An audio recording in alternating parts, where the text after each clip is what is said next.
कौशल भैया जिंदाबाद, कौशल भैया जिंदाबाद। सेवा के भावना से हम लोग आए हैं और जनता को एक बार दिखाना चाहते हैं कि माननीय विधायक जी ने जो 3 टर्म में 15 साल में जो काम किया है उससे दोगुना काम हम एक बार में 5 साल में हम करके दिखाने का काम करेंगे। मेरा एजेंडा सिर्फ विकास का एजेंडा है और भ्रष्टाचार पे चोट का एजेंडा।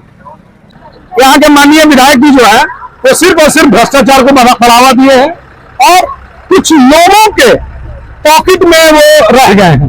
रोष का जवाब आप देखिएगा वोट में दिखेगा। मेरा चुनाव चिन्ह नाव छाप है और ईवीएम में 4 नंबर पे बटन दबाना है और नाव छाप को जिताने का काम करना। ज्यों-ज्यों चुनाव की तिथियां नजदीक आ रही है, प्रत्याशियों के साथ साथ वोटरों में भी चुनावी सरगर्मियां परवान चढ़ती नजर आ रही है। इसी कड़ी में अगर हम बात करें लौरिया विधानसभा की, तो वहां महागठबंधन समर्थित मुकेश सहनी की वीआईपी पार्टी से प्रत्याशी रणकौशल प्रताप सिंह उर्फ गुड्डू पटेल ने जिस आत्मविश्वास भरे अंदाज में जीत का दावा कर रहे हैं, उससे तो लगता है कि 15 वर्षों का रिकॉर्ड इस बार टूटने वाला है। उन्होंने अपनी चुनावी प्रतिद्वंदी विनय बिहारी के कार्यकाल को आईना दिखाते हुए कहा कि क्षेत्र में विकास का कहीं नामो निशान नहीं है। उन्होंने कहा कि जिस तरह से लोगों के भरोसे के साथ विनय बिहारी ने धोखा दिया है, उसी तरह अब की बार लौरिया की जनता उन्हें ठेंगा दिखाने का काम करेगी। रणकौशल सिंह ने कहा कि क्षेत्र में कच्ची और खंडहर सड़कें, किसानों की बदहाली और अफसरशाही से जनता तंग आ चुकी है। यूरिया के बदले किसानों ने जो लाठियां खाई है वह जख्म अभी उनके भरे नहीं है। उन्होंने आम जनता से अपील किया कि महज एक बार हम पर भरोसा करें और 11 नवंबर को नाव छाप पर बटन दबाकर तेजस्वी यादव, राहुल गांधी और मुकेश सहनी का हाथ मजबूत करें। हम लौरिया और जोगापट्टी का कायाकल्प करने का काम करेंगे। मेरा एजेंडा सिर्फ विकास का एजेंडा है और भ्रष्टाचार पे चोट का एजेंडा। भ्रष्टाचारियों को हम लोग नहीं बख्शेंगे, भ्रष्टाचार को बढ़ावा नहीं देंगे, कमीशन खोरी को हम लोग रोकने का प्रयास करेंगे और सबसे बड़ी बात जो छोटी छोटी चीजें हैं, जो बेसिक चीज है, उस पर हम लोग काम करेंगे। जैसे स्वास्थ्य, शिक्षा, पुल पुलिया, जो आवागमन बहुत जगह बाधित है, उसके लिए हम लोग काम करेंगे। पिछले 15 वर्षों में लौरिया विधानसभा क्षेत्र में क्या विकास? देखिए, हम लोग और कहीं भी बात नहीं करेंगे। लौरिया विधानसभा में विकास कोसों दूर है। यहाँ के माननीय विधायक जी जो है वो सिर्फ और सिर्फ भ्रष्टाचार को बढ़ावा दिए हैं और कुछ लोगों के पॉकेट में वो रह गए हैं। जैसे हर पंचायत में कुछ लोग हैं, उनके एक एक दो लोग जिनके पॉकेट में वो रहते हैं और वो लोग जो कहते हैं वो करते हैं। तो वो माननीय विधायक भी मतलब मास लेवल के नेता नहीं रह गए हैं। वो चुनिंदा लोगों के विधायक हैं और चुनिंदा लोगों के लिए ही वो काम करते हैं, जिससे आम जनता में काफी आक्रोश है और इस आक्रोश का जवाब आप देखिएगा वोट में दिखेगा। विधानसभा आपको मौका देती है, हाँ, तो पहली प्राथमिकता क्या रहेगी?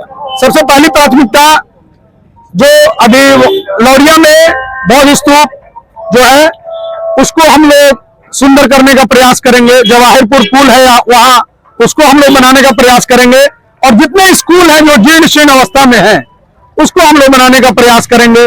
जोगापट्टी में बहुत गांव जो पानी आने के बाद प्रखंड मुख्यालय से कट जाता है पुल के अभाव में, उस सारे पुल को हम लोग बनाने का प्रयास करेंगे। और जैसे डुमरी में जो पुल है उसका अप्रोच खराब हो गया है, अभी जब चुनाव आया है तो माननीय विधायक जी अपना जेसीबी लगा के बिना हीम पाइप के एक डाइवर्शन बना दिए हैं, उससे और स्थिति बदतर हो गई है बारिश होने के बाद। तो कहीं ना कहीं विधायक जी के काम के तरीके से बहुत लोगों में आक्रोश है और वो क्षेत्र में दिखते भी नहीं है, जिसके कारण लोगों में काफी आक्रोश है। आपके विधानसभा क्षेत्र में गहरा इलाका पड़ता है, एरिया है, बहुत बड़ी चुनौती होगी आपके साथ। देखिए, चुनौती तो है, लेकिन फिर से कह रहे हैं बाढ़ में कुछ पैसा आ जाता है, जब पूरा बाढ़ग्रस्त इलाका हो जाता है तो किसानों को सरकार की तरफ से कंपनसेशन मिलता है।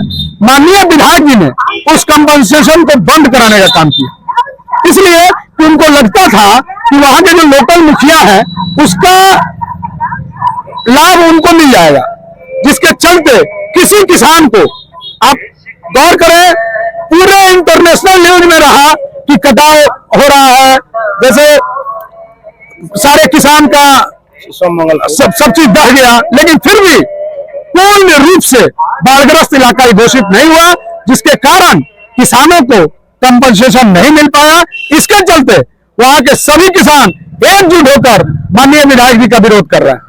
इस बार चुनावी मैदान में बहुत सारे कैंडिडेट हैं, कितनी लड़ाई टफ है इस बार? देखिए, लड़ाई तो लड़ाई है, हम लोग लड़ाई लड़ रहे हैं। हमारे विधानसभा प्रभारी हैं मुकेश सहनी जी, इनको लौरिया विधानसभा का प्रभारी बनाए हैं, और वीआईपी पार्टी के हमारे जिलाध्यक्ष विजय चौधरी जी हैं, लाल बाबू चौधरी जी हैं। बहुत बात जो है ये लोग बताने का काम करेंगे। देखिए, इसमें लड़ाई हम लोग का लौरिया विधानसभा में कहा है, कोई टक्कर नहीं है। अरे कोई टक्कर नहीं है। 3 बार से माननीय विधायक जी आए हैं, आप लोग देखते हैं कि हर जगह उनका विरोध है, पूरे क्षेत्र में उनका विरोध है। आज जैसे हमारे विधायक जी ने बोले कि डुमरी का जो पुल है, ये जो आज अगर डायवर्सन जो बनवाया है, वो साल भर पहले भी करवा सकता है। मैं जिला परिषद इस क्षेत्र का 14 का, मैंने उस 2022 में पुल ढा, अब 2022 से मैं प्रयास करके एमएससी नहीं मिलता, लगातार लिखा-पढ़ी हो रहा, लगातार लिखा-पढ़ी के बाद भी एमएससी नहीं मिलता है। यहाँ सबसे बड़ा सभी के चैनल पर मैं बता देना चाहता हूँ, जो भ्रष्टाचारी इतना ना ज्यादा है, जो भ्रष्टाचारी में कोई काम नहीं हो पाता है। चाहे मान लीजिए कि यहाँ प्रखंड का हो या जिला का हो, हमारे प्रखंड में देख लीजिए सीओ का मनमानी जो है कि अपनी काम पे है, उसका मैंने एक भी अगर सरकारी काम ही हमारी योजनाओं पे करना है, 6-6 महीना पहले का योजना का एनओसी नहीं मिलता है। अब भाई इसको कौन खोजेगा जी?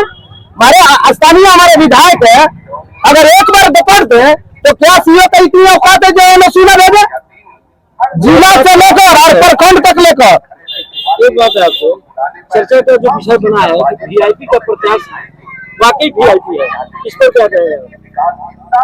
इस पे हम कोई कमेंट्स नहीं करेंगे, क्योंकि ये सब कोई जानते हैं कि चुनावी हलफनामा में आपको अपनी संपत्ति का ब्यौरा देना होता है।